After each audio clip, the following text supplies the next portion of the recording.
प्रथमे गुरा जी को वंदना ते द्वितीय आदि गणेश हो तृतीय सिमरो शारदा हो मेरे कंठ करो प्रवेश। ओम श्री गणेशाय नमः। दोस्तों पितृपक्ष क्या होते हैं, इसके बारे में पितृपक्ष में क्या करना चाहिए, इस चीज़ के ऊपर मैं आज आपको टॉपिक लेके आया हूँ, जो मैं आपको बताऊँगा कि पितृपक्ष में आप क्या करें जिससे आपके पितृ आपसे खुश हों। मोटा मोटी अगर देखा जाए इसमें बहुत ऐसी चीज़ें हैं, टिपिकली ऐसी चीज़ें हैं जिसमें अगर मैं जाऊँगा तो शायद ना वो आपको समझ आएंगी, ना आप वो चीज़ें कर पाएंगे। जो सर्वसाधारण के लिए, जो सबके लिए सही चीज़ हो सके, ईजिली चीज़ हो सके, सरल भाषा में समझाऊँगा, सरल चीज़ें बताऊँगा जिसमें पितृपक्ष के बारे में आप सबसे आसानी से जान सकते हैं। प्रत्येक पितृपक्ष में जो चीज़ें आती हैं, पूर्णिमा श्राद्ध से पितृपक्ष शुरू होते हैं और सर्व पितृ अमावस्या श्राद्ध को श्राद्धों का आखिरी दिन होता है। तो चलिए दोस्तों बढ़ते हैं वीडियो की तरफ। एक बार फिर से आपका बहुत बहुत स्वागत है मेरे चैनल एस्ट्रो फ्रेंड दीपक में। और जिन भाई बहनों ने अभी तक मेरा चैनल सब्सक्राइब नहीं किया उनसे मैं हाथ जोड़ के विनती करता हूं इसको सब्सक्राइब कर लीजिए ताकि आने वाले सभी नोटिफिकेशन आपको मिल सके। तो दोस्तों ये साल चल रहा है 2020। सबसे पहले मैं आपको बता दूँ कि 2020 में पितृपक्ष यानी कि जिसको हम श्राद्ध पक्ष भी बोलते हैं वो शुरू कब हो रहा है और उसकी अंतिम तिथि कौन सी है। तो दोस्तों पितृपक्ष की सबसे प्रथम तिथि जो है वो है 2 सितंबर। 2 सितंबर को पूर्णिमा श्राद्ध है और इसकी आखिरी तिथि जिस दिन ये ख़त्म होगा यानी कि सर्व पितृ अमावस्या श्राद्ध वो है 17 सितंबर 2020। दोस्तों पितृपक्ष होता क्या है, पितृदोष इसी से ही जोड़ के देखा जाता है। पितृदोष में क्या समस्याएं आती हैं, पितृदोष में समस्याएं ये आती हैं जैसे घर में किसी की शादी ना होना, शादी हो जाए तो शादी ना चलना, शादी अगर हो जाए और थोड़ी चल जाए तो बच्चा ना होना। तो इस तरह से कोई ना कोई समस्या, घर में नौकरी काम धंधे को लेके सब टेंशनें बनी रहने, पितृदोष में इस तरह की समस्याएं काफ़ी आती हैं। तो पितृदोष को हम सरलता से कैसे दूर कर सकते हैं, कैसे इसको समाधान कर सकते हैं पितृपक्ष के अंदर, वो आपको ईजिली मैं आपको आज समझाने जा रहा हूँ। सबसे पहले मैं आपको कुछ मुख्य तिथियों के बारे में बता देता हूँ जो कि पूर्णिमा श्राद्ध, जैसा कि मैंने पहले भी बताया कि जो पूर्णिमा श्राद्ध है वो है 2 सितंबर 2020 और इसके बाद जो आएगा पंचमी श्राद्ध जो कि मुख्य तिथि होती है। पंचमी श्राद्ध है आपकी 7 सितंबर 2020 और जो एकादशी श्राद्ध है वो है 13 सितंबर 2020 और सर्व पितृ अमावस्या जैसा कि मैंने पहले भी वीडियो में बता चुका हूँ 17 सितंबर 2020 जो कि आखिरी श्राद्ध है, श्राद्धों का सबसे आखिरी श्राद्ध माना जाता है इसको। दोस्तों पितृपक्ष में हम लोग एक्चुअली करते क्या हैं, पितृपक्ष में हम लोग ये करते हैं, पितरों के प्रति हम सम्मान जताते हैं, उनके प्रति हम सम्मान दिखाते हैं, उनका हम ऋण चुकाते हैं। बहुत सारे ऋणों में एक ऋण होता है पितृ ऋण। पितृ ऋण को चुकाने का पितृपक्ष सबसे एक महत्वपूर्ण समय होता है। इसमें हम पितरों को खुश करके उनका आशीर्वाद प्राप्त करते हैं जिससे हमारा पारिवारिक जो समस्याएं, जो छोटी मोटी समस्याएं, ऊपरी समस्याएं जिसको हम बोलते हैं, उससे हमें बचाव मिलता है। क्योंकि किसी भी प्रकार की जो नेगेटिव एनर्जीज़ घर में प्रवेश करती हैं वो कहीं ना कहीं पितृदोष से भी क्रिएट होती हैं। अगर आपने इन श्राद्धों में अगर पितरों के प्रति थोड़ी सी भी श्रद्धा, उनका सम्मान दिखाया तो ये काफ़ी हद तक छट जाती है। तो चलिए बढ़ते हैं, मैं आगे बताता हूँ एक एक करके, आप स्टेप बाय स्टेप इसको देखें, समझें कि कैसे क्या करना है। आम तौर पे थोड़ा सा हम पहले चले जाएं, आजकल तो लोग थोड़ा सा इस चीज़ से, काफ़ी लोग अभी भी ये चीज़ करते हैं, तर्पण किया जाता है। तर्पण जो कि बाहर जाके किया जाता है, उसकी एक विधि होती है पूरी। लेकिन आज जो कोरोना काल चल रहा है इसमें शायद वो चीज़ सबके लिए पॉसिबल ना हो पाए और काफ़ी हद तक ये चीज़ें कम होंगी। जैसे अभी हमने देखा कि गणेश चतुर्थी पे जो घाट हैं, घाटों पे एक बैरिकेटिंग कर दी गई है। गणेश चतुर्थी पे उनको मूर्ति विसर्जन करने के लिए मनाही होगी। बहुत सारी ऐसे बाहर कोरोना की वजह से काफ़ी चीज़ें स्टॉप हो चुकी हैं, तो ऐसे तर्पण करने के लिए भी आपको थोड़ी सी दिक्कत हो जाएगी। तो अगर हमने पितृपक्ष में उपाय करने हैं तो हम क्या उपाय कर सकते हैं घर में जो ईजिली हम कर सकते हैं। तो दोस्तों पितृपक्ष में आप कर क्या सकते हैं जो कि ईजिली मैं आपको बता रहा हूँ बड़े सरल भाव से। आप सुबह और शाम को एक एक रोटी निकाल सकते हैं। सुबह की जो आप सबसे पहली रोटी निकालते हैं वो गाय को आप देंगे। और आप पितृपक्ष में कुछ भी काम करते हैं, जो भी आप दान पुण्य करते हैं, जैसे भी आप देते हैं, उसमें आप एक चीज़ जरूर नोट करना कि जो पितरों को किसी भी तरह की कोई भी सामग्री हमने पहुंचानी होती है उसमें एक जरिया होता है, वो होता है काले तिल। आपने उसमें काले तिल ज़रा से एक चुटकी भर ही हो चाहे, आपने काले तिल अवश्य रूप से इस्तेमाल करने हैं, जो कि सुबह की रोटी गाय की और आखिरी रोटी कुत्ते के लिए आपने निकाल के इनको देनी है। तो ये एक ईजी उपाय है।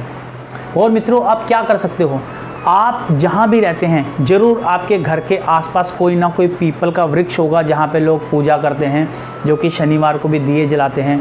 आपको पता है कि प्रति माह एक दिन ऐसा होता है जो कि पितरों के नाम से होता है, वो होता है अमावस्या का दिन। इसी तरह से फ़िलहाल अभी मैं पितृपक्ष की बात करूं कि पितृपक्ष में पूरा टाइम आप एक काम कर सकते हैं कि कोई एक पीपल लेंगे जहाँ पे जिस पीपल की पूजा होती हो, उस पीपल पे आप कच्चे दूध में थोड़ा सा जल मिला के और थोड़े से काले तिल, जैसा कि मैंने आपको पहले ही बताया कि कोई भी काम करना है पितरों के लिए उसमें थोड़े चुटकी भर ही चाहे काले तिल आपने अवश्य रूप से डालने हैं, ताकि उनको वो चीज़ पहुँचने का एक साधन बन सके। तो आपने करना क्या कि सुबह दिन में पीपल पे कच्चे दूध में जल डाल के और थोड़े से काले तिल डाल के वो जल चढ़ाना है। जिस पीपल पे आप ये प्रक्रिया करेंगे उसी पीपल पे आपने रात को एक दिया जलाना है, मिट्टी का दिया तेल में, आप उसमें तिल का तेल भी यूज़ कर सकते हैं। तो उसमें चुटकी भर आपने काले तिल भी डालने हैं। मैं बार बार आपको इस चीज़ का रिमाइंड करा रहा हूँ, इस चीज़ को आप नोट कर लेना कि काले तिल का प्रयोग आपके लिए आवश्यक है। दोस्तों, ऐसी मान्यता है कि पितृपक्ष में पितृ जो हैं वो धरती पे आते हैं, इनफैक्ट हमारे घरों में आते हैं। तो आप ये चीज़ ज़रूर नोट करके करना, क्योंकि पितरों का आशीर्वाद प्राप्त करने के लिए ये दिन सबसे महत्वपूर्ण दिन है। तो पितरों का आशीर्वाद प्राप्त करने के लिए आप ध्यान से सुने, आप क्या क्या कर सकते हैं। छोटे छोटे काम से आपको इस चीज़ से हेल्प मिलेगी। हो सकता है किसी का जो पितृदोष लगता है वो पितृदोष भी इससे कट जाए। अब मैं आपको जो बताने जा रहा हूँ वो एक बड़ी महत्वपूर्ण जानकारी है। पितृपक्ष में आपको, अगर आप ये काम करते हैं, ये काम करना बिल्कुल ना भूलें। आप क्या करेंगे, आपके घर जो भी भोजन बना है पितरों के लिए, उसको आप छोटे छोटे टुकड़ों में करके, छोटे छोटे बाइट्स करके उसके आप अपनी छत पे कौओं के लिए डाल के आते हैं। एक मान्यता है कि कौए की एज 1000 साल होती है। वो आपका कौआ उसी का ही खाता है, उसी इंसान का दिया हुआ खाता है। पहले वो उसका पूरा पीछे तक देखता है, 1000 साल तक उसके ख़ानदान के सबको जानता है वो कि किसका क्या है, कैसे है। वो उसका ही खाता है जिसका उसने उद्धार करना हो। तो ऐसी मान्यता है कि उस दिन पितृ कौओं के रूप में भी आ सकते हैं। तो आप कुछ भी जो भी आपने बनाया है, कुछ भी जो भी भोजन बना है, उसको छोटे टुकड़ों में करके आप उसको सब्जी वब्जी सब लगा के, जो भी मीठा आपने लगाना है, हाँ, उसमें भी आपने काले तिल ज़रूर डालने हैं। तो वो आप कौओं के नाम से डाल आइए। तो कौए खाएं, बहुत अच्छी बात है। आपको उसको ये नहीं कि वॉच भी करना है कि कौए खा रहे हैं नहीं खा रहे, आप अपना काम करके आ सकते हैं। कौए उसको ज़रूर खाएंगे, अवश्य खाएंगे। अगर आपकी भावनाएं बहुत अच्छी हैं तो इसको ये मान के चलना कि आपके पितरों को आपके पितरों ने वो चीज़ को स्वीकार किया है। और दोस्तों, एक चीज़ का आपने, बल्कि कान खोल के सुनिए इस चीज़ को, कि एक चीज़ का आपने विशेष रूप से ध्यान रखना है कि पितृपक्ष में आपको ब्रह्मचर्य का पालन भी करना है।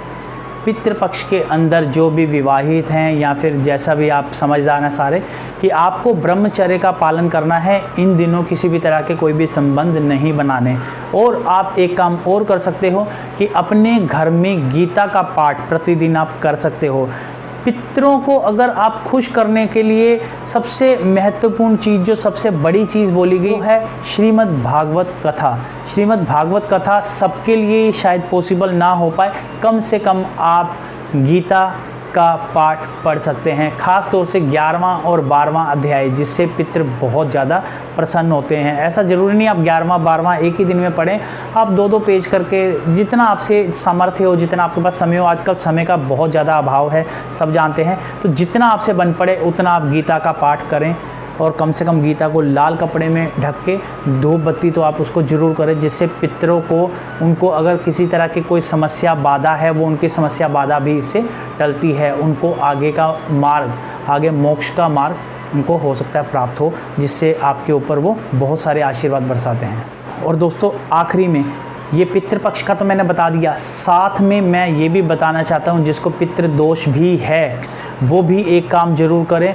प्रति माह अमावस्या को, यही जैसा मैंने आपको अभी थोड़ी देर पहले बताया, कि अपने घर के पास जो भी एक पवित्र पीपल हो, जिस पीपल की पूजा होती हो, उस पीपल पे कच्चे दूध में थोड़ा जल मिलाकर और थोड़े चुटकी भर काले तिल डाल के उसको पीपल पे सुबह के टाइम पे आप वो जल दे के आ सकते हैं।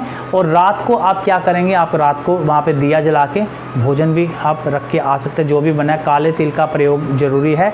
तो ये सिंपल उपाय मैंने आज आपको बताए।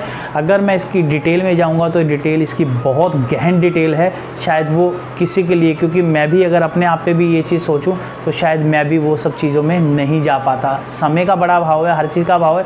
लेकिन पितृदोष में होता क्या है कि पितृ इसलिए मेन नाराज़ होते हैं कि हम उनको परंपरागत रूप से, जैसे पितृपक्ष भी भूल जाते हैं, हम मानते नहीं कि इन चीज़ों को, काफ़ी लोग आजकल मानते नहीं।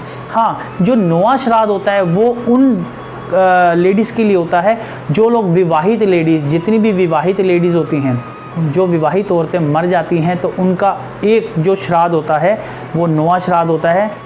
और जो अंतिम श्राद्ध होता है सर्व पितृ अमावस्या श्राद्ध, उस दिन आप भूले बिसरे जितने भी पितृ हैं आप उन सबको तर्पण कर सकते हैं। यानी कि आप जो प्रक्रिया से अगर श्राद्ध उनका करना चाहें, जो भूले बिसरे जितने भी आपके पितृ हैं, तो आप उस दिन आप उनका आखिरी श्राद्ध वाले दिन आप कर सकते हैं। इससे आपको मदद मिलेगी उन सभी पितरों को प्रसन्न करने में, जिससे आपको उनका आशीर्वाद प्राप्त हो सके, यानी कि उनकी आपके ऊपर सुदृष्टि हो, कुदृष्टि ना हो, तो जिससे आपका पितृदोष भी हट जाए। तो दोस्तों, मुझे लगता है कि शायद बड़े अच्छे से मैंने आपको समझा दिया और आपको समझ भी आ गया होगा। इसी के साथ आप मुझे दीजिए इजाज़त।